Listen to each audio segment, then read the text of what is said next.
Okay guys, so the thing is that, ইস কি বড় একটা পিম্পল হয়েছে। আচ্ছা যাই হোক, ব্যাপারটা হচ্ছে আমার রিসেন্টলি 1-2 মাস আগে পা ভেঙে গেছিলো। তো আমাকে ডক্টর বলেছিল যে শেক নিতে, গরম জলে শেক নিতে। তো আমি সেদিন লিটারালি শেক নিতে গেছিলাম অ্যান্ড আমি আধ ঘন্টার জন্য ভুলে গেছিলাম যে আমার কোন পা ভেঙে গেছে। লোকজন জিজ্ঞেস করে যে তুমি আমাকে কোনোদিন ভুলে যাবে না তো? ব্রো, আমি এটাই ভুলে যাই আমার কোন পা ভাঙা। তাহলে আমি কি করে মনে রাখবো? টাফ না আমার জন্য? আজকের জিনিস কালকে ভুলে যাচ্ছি, কালকে তো দূরের কথা, আজকের জিনিস আমি আজকে রাতে ভুলে যাচ্ছি।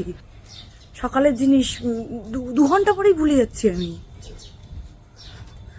বুঝতে পারছি না আমার কি হবে। আমার মনে হচ্ছে আমার একটা প্রপার মাথার ডাক্তার দেখানোর খুব প্রয়োজন।